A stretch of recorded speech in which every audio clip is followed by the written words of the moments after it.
نکاح ایک ایسے باہمی معاملے کا نام ہے جس کو عربک میں عقد کہتے ہیں، کہ جس کے بعد ایک مرد عورت کے لیے اور عورت مرد کے لیے حلال ہو جاتے ہیں، یعنی جسمانی تعلق وغیرہ قائم کرنا حلال ہو جائے۔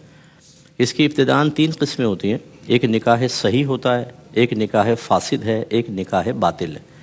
نکاح صحیح کا مطلب وہ جس میں تمام شریعت کی قائم کردہ شرائط جمع ہو جائیں۔ مثلا اگر لڑکا عاقل و بالغ ہے تو دونوں کی باہم رضامندی ہونی چاہیے، اس میں باقاعدہ ایجاب و قبول ہونا چاہیے، اتنی آواز سے کہ ایک دوسرے کی آواز کو سنیں۔ اس کے علاوہ 2 گواہ، اگر یہ مسلمان ہیں تو پھر 2 گواہ ہونے چاہیے، 2 مرد ہوں یا 1 مرد اور 2 عورتیں ہوں۔ اگر اس طرح کا ہے تو کم از کم یہ چیز ہوگی تو نکاح صحیح ہوگا۔ اور اگر یہ بالغ نہیں ہے تو ان کے ولی کی رضامندی ہونی چاہیے، کہ بعض اوقات نابالغہ یا نابالغ بچوں کا بھی نکاح کر دیا جاتا ہے، باپ دادا کو اس کی ولایت حاصل ہوتی ہے، تو یہ نکاح صحیح کہلاتا ہے۔ نکاح فاسد وہ ہوتا ہے کہ نکاح صحیح کی کوئی شرط اس میں مفقود ہو جاتی ہے، ایک ضروری چیز ختم ہو جاتی ہے، جیسے بغیر گواہوں کے نکاح کرنا۔ جیسے آج کل لڑکے جو ہیں وہ گھریلو لڑکیوں کو بہکا دیتے ہیں اور کہتے ہیں کہ اللہ رسول ہمارے گواہ ہیں، ٹیلی فون پہ ایجاب و قبول کر لو، تاکہ یہ تمام ظالم معاشرہ تڑپتا رہ جائے اور 2 دل ایک ہو جائیں۔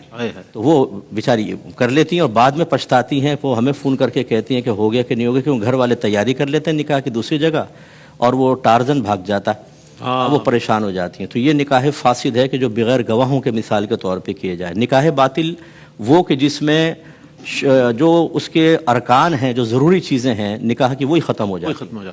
مثال کے طور پہ اس کی چند ضروری مثالیں میں دوں گا۔ ایک تو یہ کہ عدت میں کسی سے نکاح کر لینا، یہ نہیں ہوتا۔ ایسے ہی کسی کی منکوحہ سے نکاح کر لینا، کسی کی بیوی سے۔ اس سے وہ بہنیں ہماری درس حاصل کریں جو کورٹ سے بغیر کسی ویلڈ ریزن کے 1 سائیڈڈ خلا لے کر اور فوراً کسی سے نکاح کر لیتی ہیں۔ کورٹ کا نافذ کردہ خلا ہمیشہ نافذ نہیں ہوتا۔ پہلے شوہر کی منکوحہ رہتی ہیں، دوسرا نکاح باطل ہوتا ہے، اس کے بعد جسمانی تعلق زنا اور پیدا ہونے والے بچے ولد الزنا کہلائیں گے۔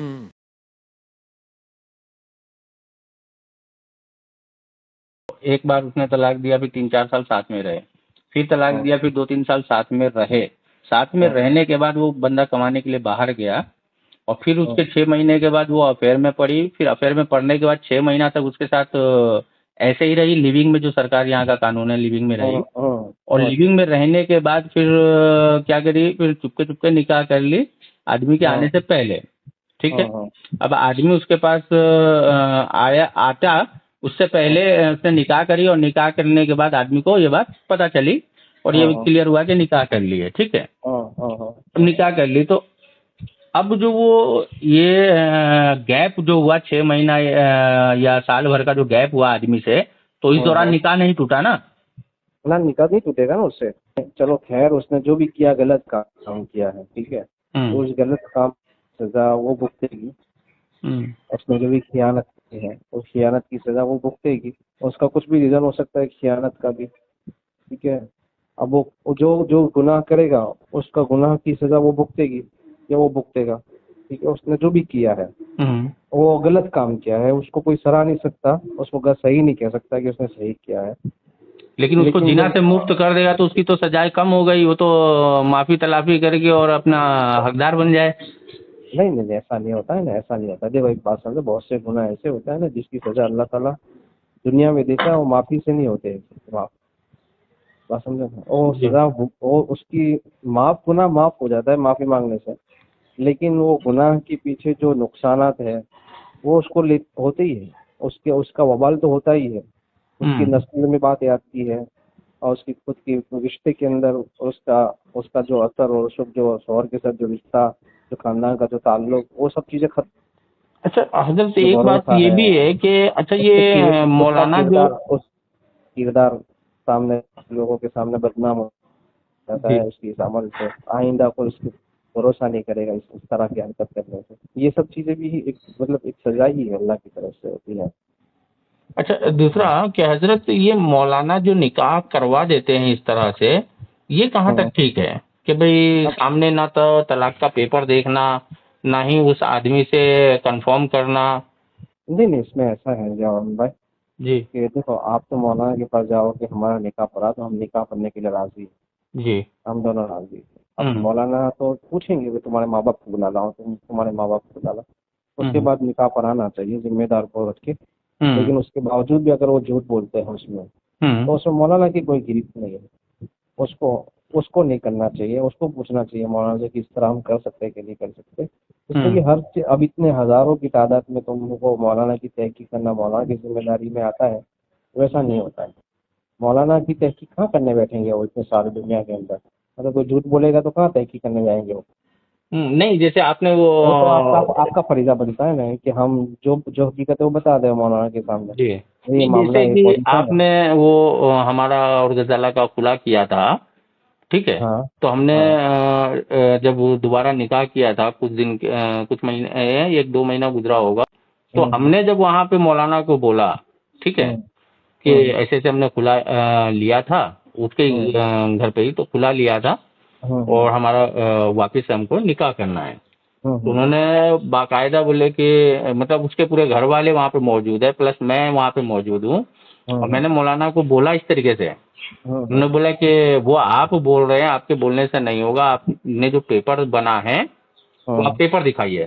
انہوں نے باقاعدہ پورا پیپر دیکھا، پڑھا، سمجھا، اور سمجھنے کے بعد جا کے انہوں نے بولا کہ ہاں میں آپ کا نکاح پڑھا سکتا ہوں. صحیح بات ہے آپ کی. انہوں نے پہلے بولا کہ میں نہیں ایسے آپ بول دو میں ایسے نہیں پڑھاؤں گا، باقاعدہ آپ کو پیپر دکھانا پڑے گا. بہت صحیح ہے. بات سمجھ لو، میری بات سمجھ لو، اور ٹھیک ہے آپ کی بات برابر ہے. یہ جب اس صورت میں وہ پیپر دیکھ سکیں گے جبکہ پیپر تمہارے پاس ہے. جی تم نے پیپر بنوایا میرے پاس یہاں پہ، جی ہمارے پاس دارالفضا نے بنوایا، جی تو وہ تمہارے پاس پیپر تھا اور تم دکھا سکے.